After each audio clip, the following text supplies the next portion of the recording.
political deals will stop them from impeaching Governor Siminalayi Fubara. Lawmakers insist the process is strictly legal, not political.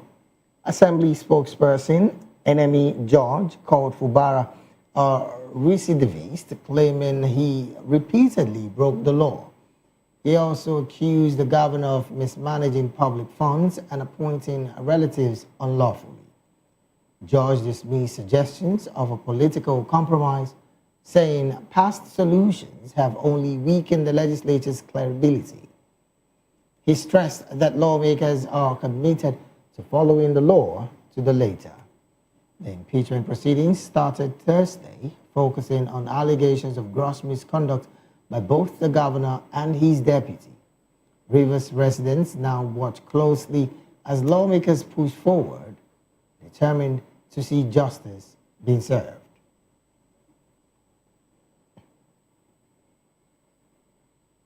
Still in Rivers State, the Rivers State chapter of the All Progressive Congress has rejected the impeachment process against Governor Siminalayi Fubara and his deputy, Ngozi Odu.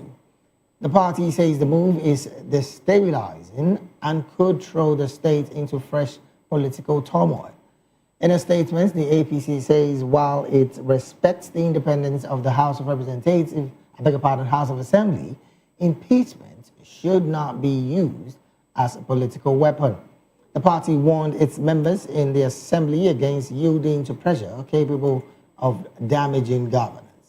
The APC also dismissed claims linking the impeachment to budget issues, insisting the current budget is valid until August 2026.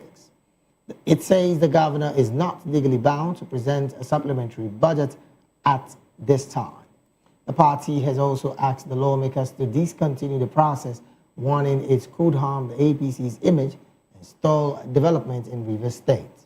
Governor Fubara is yet to respond to the latest development. Still in Rivers State, the House of Assembly has dismissed claims that the impeachment move against Governor Siminalayi Fubara is being influenced by FCT Minister Nyesom Wike. The lawmakers insist that the process is purely constitutional and not political.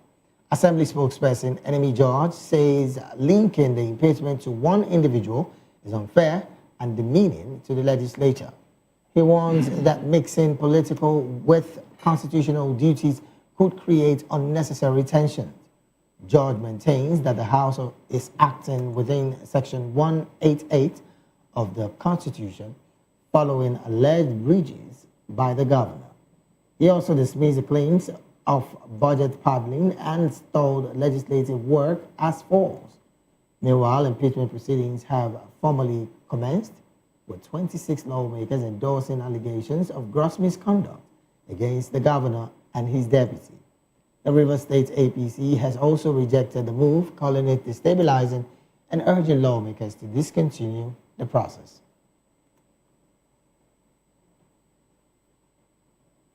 And from Rivers, we move straight to Lagos, where Lagos APC has hit back at the African Democratic Congress over claims that Nigeria's democracy is in danger. The party says the opposition is more worried about its fading relevance than any threat to democratic institutions. Spokesman Sheye Oladejo described ADC's alarmist statement as fearful theatrics from a coalition unsure of its direction. According to Lagos APC, the opposition is afraid of its own shadows, not the state of the nation. The party insists elections, court rulings, and civic freedoms have continued smoothly since May 2023. Lagos APC argues that democracy remains stronger under President Bola Ahmed's leadership, despite doomsday warnings. Oladejo advised Atiku Abubakar and his political allies to face reality and stop spreading panic. He adds that Nigeria has moved on and it's the opposition, not the country, that is anxious.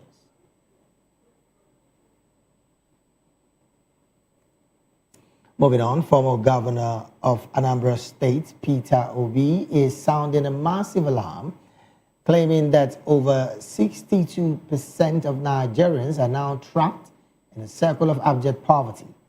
He says while politicians are busy fighting over party chairs and 2027 positions, a staggering 141 million people are struggling just to eat. Breakdown citing recent economic data, Obi pointed out that the number of poor citizens has ballooned by millions in just the last few years.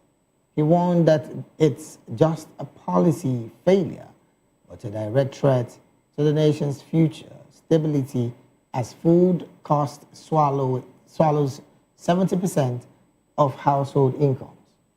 The criticism didn't stop at the economy as Obi also took a swipe at the government for failing to pay the Super Eagles their match allowances. He called it a national embarrassment, wondering how a country can write off trillions in debt for cronies but cannot pay its own sports stars. Obi concluded that these unpaid bonuses are a perfect reflection of Nigeria's distorted priorities and a lack of respect for hard work. He's calling for an immediate shift towards productivity and real social protection before the country slides further into these crises. Moving on, a political landscape for 2027 is shifting as the obedience ticket appears to have hit a fork in the road. While Peter Obi has moved towards a coalition with the ADC, Dati Baba Ahmed is staying put in the Labour Party. Debunking rumors on a TV interview, he said his recent comments were misinterpreted and no official announcement was made. Baba Ahmed said he was simply reaffirming his membership of the Labour Party amid ongoing political discussions. He emphasized that any future declarations would follow the party's processes and the Independent National Electoral Commission's timetable. The clarification comes after media and social media reports suggested he was positioning himself for the 2027 election. Baba Ahmed warned that social media often amplifies misinformation and urged formal media to ensure accurate reporting. He described false claims about his presidential bid as misleading narrative designed to misinform the public. Baba Ahmed said he remains focused on his party's membership and respects the proper channels for announcing political ambitions. Meanwhile, the federal government is finally making a move to ease the long wait faced by unpaid contractors. It has earmarked 1.7 trillion naira in the 2026 budget to settle outstanding obligations from past projects. The allocation targets debts owed for capital projects executed in 2024, many of which sparked protests last year. Contractors had complained of cash crunch, loan pressures, and stalled operations. Officials say the provision is part of efforts to clean up old liabilities while speeding up new infrastructure delivery. Another 100 billion naira has also been set aside for other verified local contractor claims. Government sources insist the payments will follow proper verification to avoid abuse. For contractors, this budget line offers fresh hope that long-delayed payments may finally come true.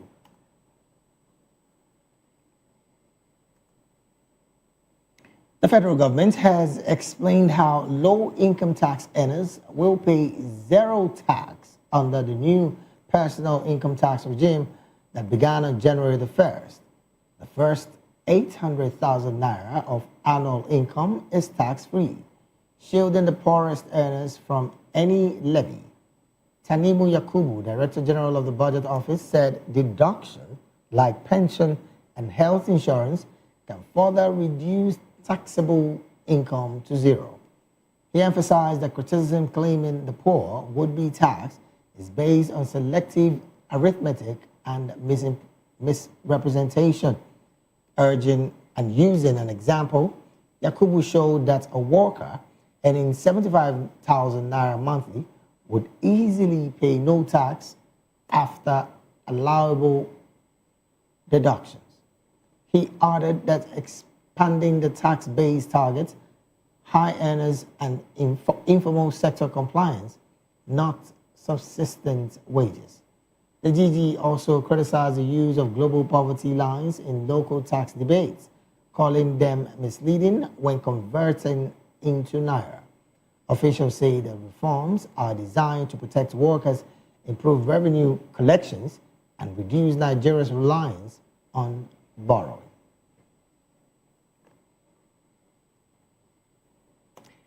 You're still watching the Midday News right here at Voice of the People Television. We'll go straight to the analysis segment of the news. And joining us now to make sense of these stories and more is in the studio with us is Mr. Dele Fanimo. Mr. Fanimo is a seasoned reporter right here in Nigeria and also a public and political affairs commentator and analyst. Mr. Fanimo, a very good afternoon to you and thank you for being here. Good afternoon, David.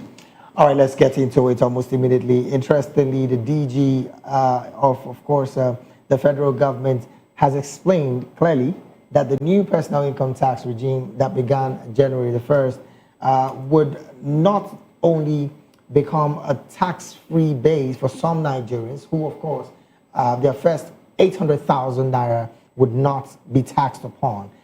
Looking at this clarity, because again, there's been that narrative about the fact that this new tax law is clearly to tax more Nigerians, even the poor. But the narrative seems to be changing with this level of explanation by the DG. What's your position with these kind of conversation? Clearly, knowing that Nigerians also have this mistrust when it comes to federal government and policies that comes from the federal government within a time like this. You see, the new tax reform is clear about some issues, but a lot of people that may not ordinarily understand the dynamics of these laws would misinterpret, and that's what we see on social media. The moment somebody gives you 20,000 naira as gift, be sure that they will remove 25%, which is 5,000. The moment you buy anything, you're going to pay tax. The other person that is receiving the money will pay tax and all that. These things are not really true. Nobody's going to monitor your income and begin to deduct without you being aware. That's one. Two, you see, this thing is not novel to Nigeria. It's just because we are so used to evading tax. As a matter of fact, do you know that the low-income earners that are exempted from this new tax law are the ones that bear the brunt of taxation in Nigeria? Before now? Before now. Because if you're a civil servant, no matter your level of income, you will still pay as you earn. Okay. Payee, which is personal income tax. Yeah. You know, and while you are paying tax, the man that is a billionaire that has money stashed away, that has big businesses, that is into buy and selling, will not pay tax. Okay. So now what it simply means is that the higher your income, the more tax you pay. So questions are being raised now about the fact that, yes, the new 800,000 naira exemption continues, of course, with a progressive tilt. But the questions that are being asked is, will it be judged by how states now implement the PE that you mentioned earlier? And how can deductions be verified, particularly on state levels now? Let's not even talk the federal government. You see, the point is, we tend to, play down on certain things. And we tend to just ignore certain things. Okay. For instance, if bank charges amounts to maybe 15 naira today, 17 naira tomorrow, the first thing that comes to your mind is, why should I go to the bank to go and challenge deduction of 17 naira? Do I have the time to do that? But that 70 naira deducted from your account, if it is deducted in 1 million accounts, that same moment, that is 70 million naira. That's an accumulative figure. You understand? But because as an individual, you feel, when I have about 200,000 naira in my account, so I will go and queue in the banking hall to go and ask questions that, why did you deduct 70 naira from my account? But this thing is, I know one or two people that had gone to do audit of their accounts, and the bank was forced to pay huge amount over deducted amount that were not legally deducted. Nigerians should wake up to the point of asking questions. Some people, if not for a lawyer that decided to take VIO to court, nobody knew that there was a law embedded in the establishment of vehicle inspection offices that you cannot apprehend, impound, and impose fine right on the road. So it takes just one person. It's same thing with road safety. You see, what we are saying is the new tax regime allows you to, if you feel just changed, to petition, to ask for proper audit. And if there is any reason that you have been overtaxed, you get your refund.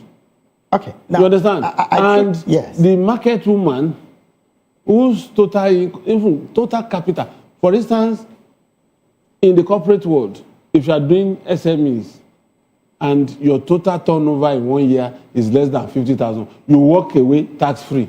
It wasn't like that before. So people just hold on to the downside, which is not even correct. So now, how many of us have seen deduction from our transactions, apart from stamp duty, which is 50 naira, since January 1st? You see, as against the narrative that is expressed. As against the narrative being expressed. There was a time that people said, with the way things are going, we're likely to buy petrol at 1,500 per litre before the end of the year. And December came, price dropped to 739. Nobody wanted to revisit that episode. I was the only one here that said no, that the price of fuel will come down considerably, and it's still going to come down. Forget about all these shenanigans playing around in the downstream sector. It will still come down. You understand? So what we are saying is, don't die many times before the original death, like James Stewart said. I honestly would align with the fact that there are several questions that we're yet to ask ourselves, even as Nigerians. In fact, I did make you mentioned deductions of 70 naira in the bank and all of that. In fact, just a couple of minutes ago, I got a mail from one of the banks that a particular account that I do not use anymore. They're still charging me for SMS. I'm not even getting. I'm not even getting SMS from it, but I'm being charged for it. But you just close your eyes to it and walk away. No, I ask questions. No, I imagine. No, what I'm saying is, an average Nigerian will just walk past and say, come on, it's just 6 naira. 6 naira, 20 naira. But when you try to juxtapose it with about 1 million persons, that's what I'm saying. That's a huge sum of money. Now, let's talk about the distrust that have plagued the positions of both the federal government and her policies and the citizen. How can we merge this gap? Because first, there is a part of opposition also criticizing consistently based on the fact that they feel that Nigerians are being taxed, just like you mentioned before now, but the infrastructural plus that is supposed to come with these kind of tax is not visible. How can the government bridge this gap that an ordinary Nigerian can easily get this information rather than rely on opposition, who again, we know where the positions are when these kind of policies come to play? You see, the gap between the government and the citizen, yes, it's so wide. Very huge. And you see, government tends to hoard information, except when they are pressured to do it. And it's not good for such. You see, there are agencies that should disseminate some of these things. to the entire public. The National Orientation Agency is there. That's the responsibility of the National Orientation Agency, the Federal Minister of Information, and the replica in the State Ministry of Information. They're there. Now, let me tell you something. The gap happens between policy and implementation. Sometimes you want to raise questions as to how certain amount of money is spent, given the fact that you cannot trace it to anywhere. But on the part of government, that money was released. Those who have the mandate to interpret that policy and implement that policy are the civil servants, basically. But we find out that the moment that thing gets to them, they begin to change goalposts. All those palliatives you see, federal government actually released the money. But they route it through unconventional means that it doesn't get to the... Now, the question you ask yourself, these monies are not paid in cash. Now, for you to see somebody that is poor in Lagos, it's likely to be an average person in a remote village in Adamawa or Ekiti. But some people will bet to differ, Mr. Fano. Some people will bet to differ. That you can't see people who are poor in Lagos. Wait, you don't understand what I'm saying. Okay. You see, when you want to see poverty in its raw state, it's not likely. Okay. Because we still live a communal life in Nigeria. Right. Where if you walk past and see somebody that is almost a destitute, something touches you, based on religious obligation and all that, you still give out. You understand? But do you know that in this country as we speak, after 23 years of mobile telephony, some people had not experienced mobile telephony, and they're in this country. Do you know that it's a luxury for some people to even come across toothpaste?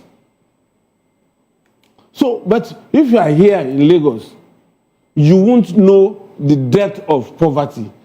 Now, that person that has not experienced telephony 23 years after, that person that had not experienced what is called toothpaste, how would that person that does not have internet coverage in his village, how would that person access palliative that is meant for him? So that person will never have opportunity of experience that palliative, but the palliative now come to somebody like you and I, because we are closer to that senator that had been given slots. We are close to the House of Rep member that had given slot. Even when 500,000 naira is sitting in your account, you will still collect that 25,000 naira that is meant for that man in the village. So that is these are the things that would erode confidence in the government and keeps the public. Now, the second question you are asking on infrastructure. Right. There will be deficit, and there will be constant deficit, because we have a National Planning Commission that is planless. We have National Bureau of Statistics that is not alive to its responsibility. Well, to give us the figures that they wait. If meteorological department gives you weather forecast in Nigeria, most times the other side is what you get that day. Okay. Now, statistics, how do they carry out their statistics? You ask yourself. But when you don't have adequate statistics, that today they will tell you, they are just using projection. They will tell you, the last time we had census was years away. Now, they will tell you, this year now, it's 230 million last year.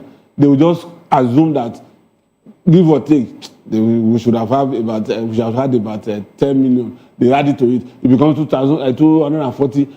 But the actual statistic is not there. So how do you plan? Today, if 700 people enter Lagos, hardly would you see 200 returning 500 on daily basis comes to Lagos and will never return. And yet, they are still using 13 million or 12 million naira population in Lagos many years after. Well, Lagos, so how would Lagos state government plan for this influx? That has increased. All right, then. Well, because of our time, really, I would want to chime in on this same conversation, but on another level.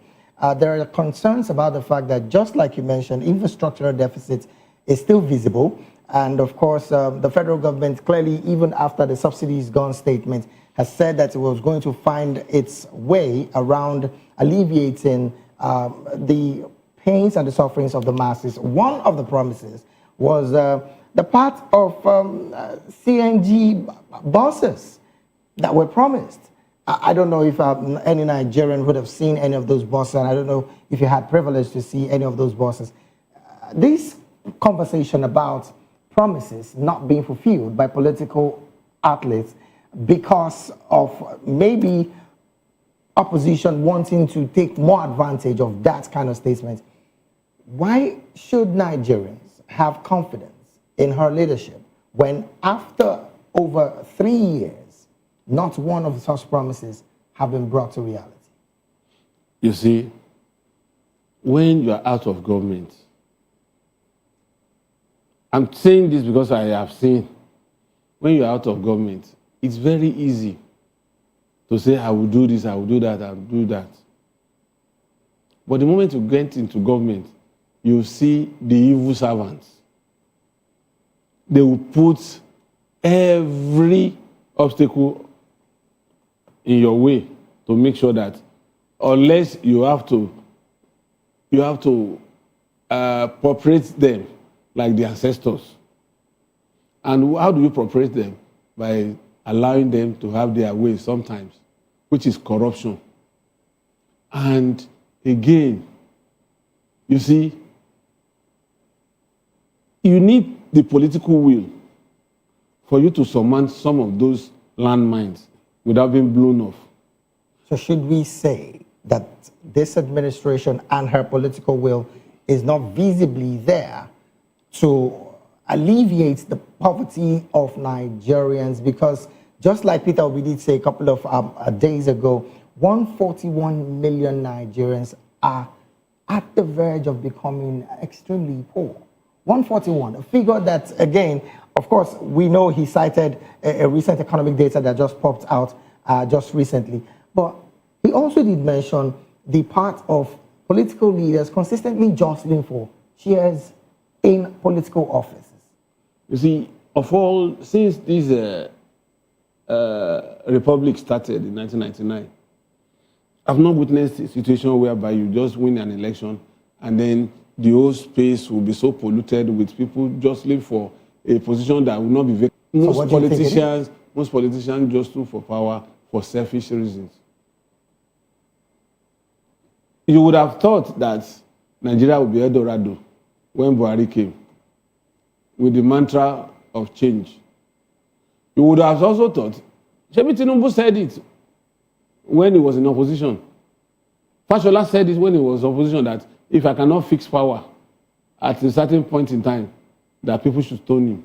Oh, well, the president did say it when he became the president. Fashola also said it when they were campaigning.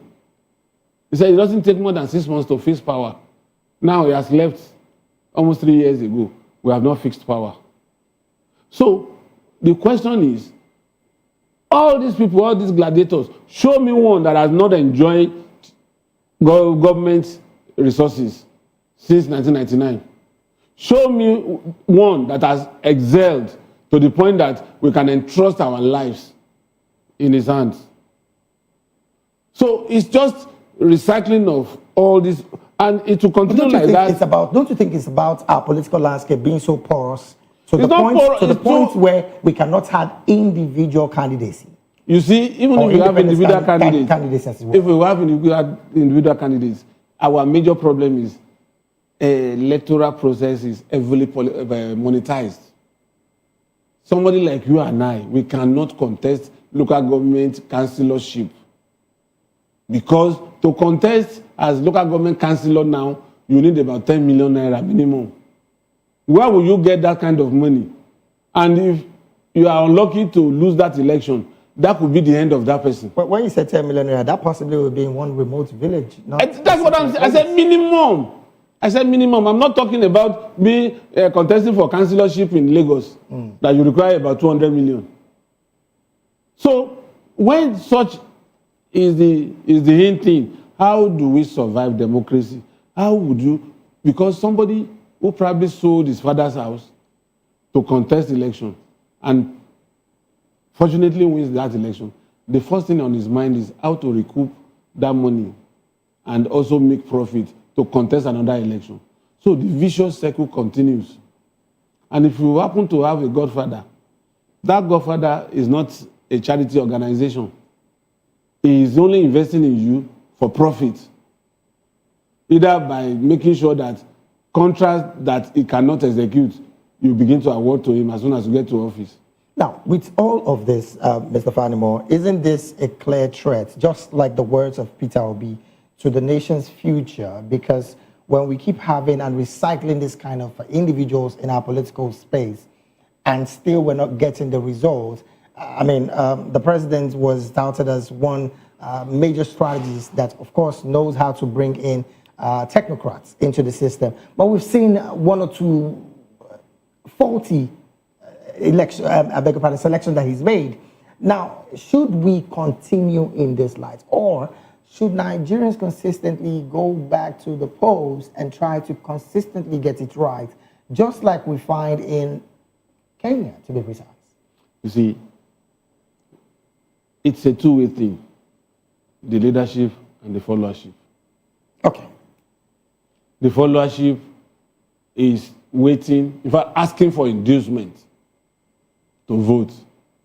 And the leadership is also willing and ready when to you say give they're asking for inducement, isn't that as a result of the fact that the political greed. Elite has become... Don't bring it as if it's poverty that's driving them. It's greed. How would you say, because I am the leader of this party in this ward, for you to come to address us in this ward, we need 10 million naira. Meanwhile, this is somebody that you know that ordinarily may not have 10,000 naira. He will be forced to go and get that 10 million naira. And when he gives you, would you have that courage to challenge him that is not working? So the part of the electorate and, of course, the leadership. So it's a two-way thing. And until we begin to address some of these issues, and probably somebody said legislative positions should be made part-time. We tried it in 1991, and it worked. Well, it wasn't sustained. It was cool. Well, Mr. Fanimo, before I let you go, because of our time, really, let's jump into the politics in Rivers State, where the assembly members and, of course, the speaker has said, we're not going back. There can't even be any political solution to this conversation. We have to impeach this man, similarly Fubara. It is initial gra-gra. How do you mean? They are not going to impeach that man. They are only twisting him because of his their allowances. You know, he stoked ember of fire in December when he announced publicly that he gave them 100,000 naira, right, and they returned it to him. How could you have given somebody a House of Assembly member in an oil-rich state like Rivers 100,000 naira to celebrate Christmas? How much was he supposed to give to them? He's supposed to give them money enough to take care of their constituencies. Don't forget, this year is election year. When you say their constituencies, now we're coming back to this part of electorate and, of course, that is it. So there has to be an exchange of money to the tune of millions. Is that what you're saying? Legislators today in Nigeria, they give more palliative than executive arm. Because the budget is there for them to spend, constituency allowance and all the rest. Ordinarily, a legislator is to make law. Right. But the way it is heavily monetized, a legislator gets between 1 billion, depending on where you are, and 2 billion yearly. You think That's why you saw them. You look at Natasha. Look at Wabusi, or what is his name in the Southeast, displaying keke, bike, grinding machine, sewing machine, cars, buses that is going to distribute last month. Where did he get the money from? How much is his salary in a month? So much questions begging for answer. And because of our time, really, this is where we have to draw anchor on the analysis segment of the Midday News. We've been talking with Mr. Dele Fanimo, a seasoned reporter right here in Nigeria, and also a political and public affairs commentator and analyst. Once again, thank you so very much, Mr. Fanimo. It's always my pleasure. We'll take a very short break right now. When we return, more stories on the Midday News will be up next. Please do stay with us.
Hey guys, what's up? How you all doing? They call me Lovisha Nelson One, your number one celebrity host, and you are watching Voice of the People Television, VOP. Stay tuned. Uyi Osarite is my name. I am a friend of the microphone, Voice of the People TV.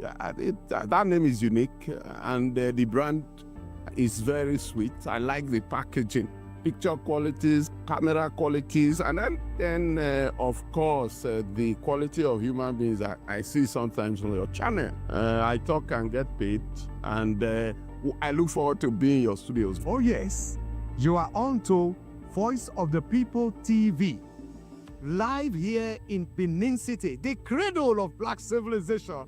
What are you waiting for? Tune in, bro. VOP TV. Now, you have more than a voice.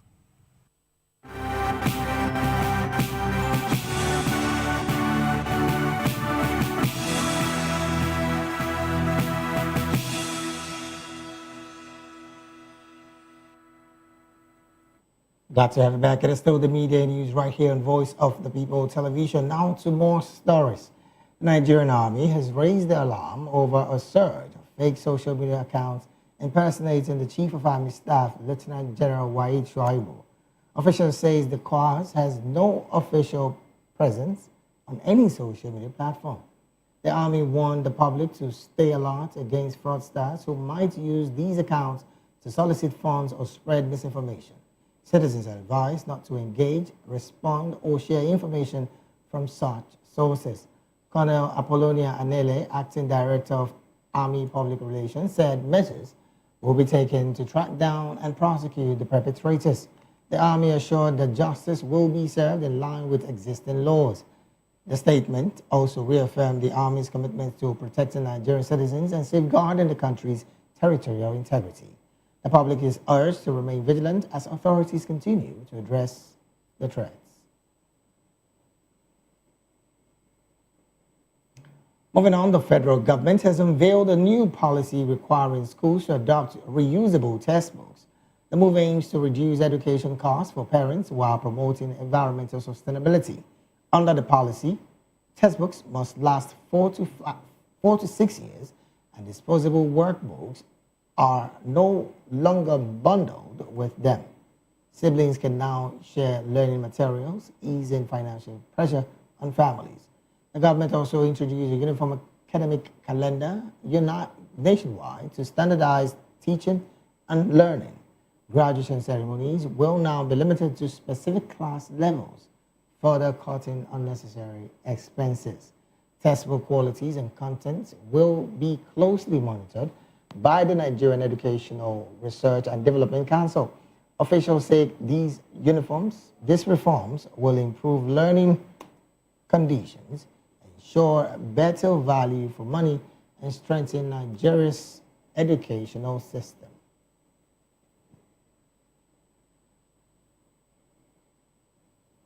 Meanwhile, the Nigerian Communications Commission and the Central Bank of Nigeria has announced a new framework to tackle failed airtime and data purchases. Subscribers who are debited without receiving value will now get refunds within 30 seconds. The initiative involves telecom operators, banks, and service providers, clearly outlining responsibilities for transaction handling. Consumers will also receive SMS notifications confirming the success or failure of such transactions. A central monitoring dashboard will track failed transactions and refunds in real time, ensuring transparency and accountability. So far, over 10 billion naira has been refunded to customers for failed purchases. The framework is expected to take effect from March the 1st, pending final approvals. Authorities say the measure will protect consumers, reduce complaints, and improve confidence in Nigeria's telecom and financial sectors.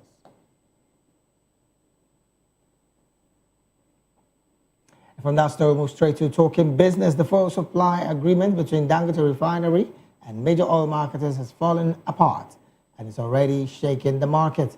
The deal collapsed over pricing disagreements, opening the door for fresh petrol imports. Under the arrangements, 20 marketers were expected to lift 600 million litres of petrol monthly. But sources say Dangote prices failed to reflect falling global rates and marketers' pushback. As the disagreement dragged on, petrol importation surged in November, crossing 1.5 billion litres nationwide. Regulators say imports became cheaper than locally refined fuel at the time. Although Dangote later cut prices sharply, the move came too late to save the deal. The refinery has now reopened sales to all marketers, signaling a return to open market competition.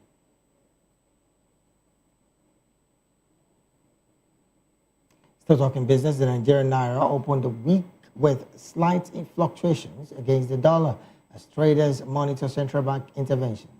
Early morning trades showed the official rate at about 1,424 naira per dollar. In the parallel market, the dollar continues to trade higher between 1,480 and 1,505 naira. Analysts say the gap between official and informal rates is narrowing, easing fears of panic buying.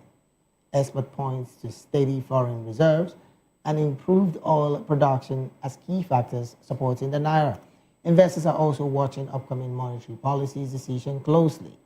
For one, the naira is expected to stay within 1,420 to 1,440 naira range on the official market, but any sudden shift in oil prices or policy changes could quickly alter the scene.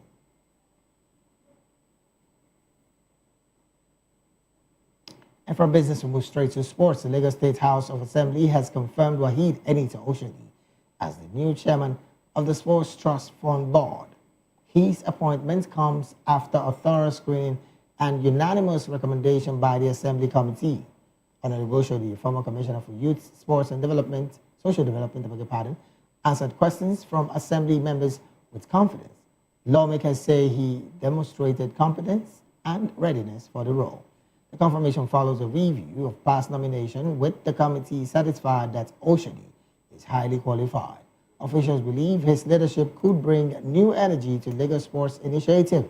Speaker, retired Honorable Mudashiru Basar, directed the House clerk to forward the resolution to the governor. Sports enthusiasts in Lagos are optimistic about improved sports for athletes and sports programs under his chairmanship.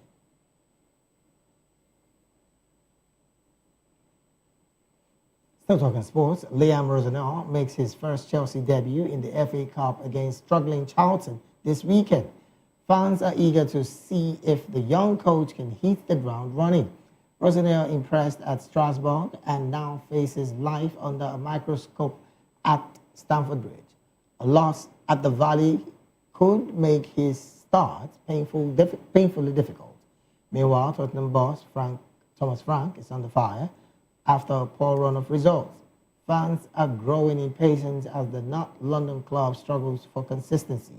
At Manchester United, caretaker coach Darren Fletcher has a chance to prove himself against Brighton. The Red Devils hope he can steady the ship while the search for a permanent manager continues.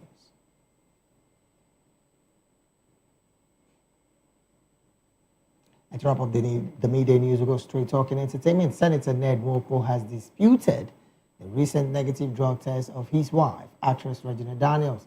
He says the result only shows temporary abstinence, not the true recovery. Nwoko insists that consistent professional therapy is needed to address substance use issues. He also warned that a single test cannot erase previous findings from reputable centers in Nigeria and South Africa. Daniels had earlier shared a video denying drug addiction and promised legal action against false claims. She said the test was to protect her image and reassure her children. The dispute traces back to last October when Daniels accused Nwoko of domestic violence. Nwoko maintains the conflict stems from substance use, and the court had previously granted him custody of their children with supervised therapy requirements for Regina Daniels.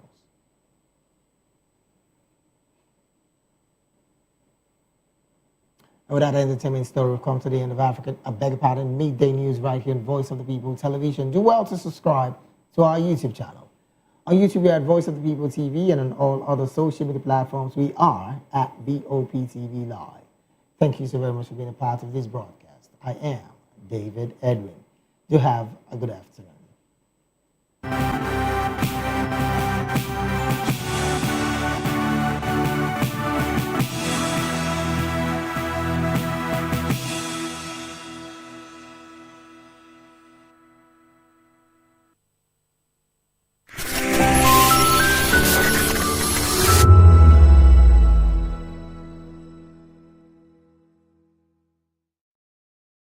We encourage you to click on the like button and subscribe to our YouTube channel. We are Voice of the People TV. Also follow us on all our social media platforms. We are at VOP TV Live. Visit our website www.vop.ng for fresh and trending news. Also watch us live on SLTV channel 264. VOP TV.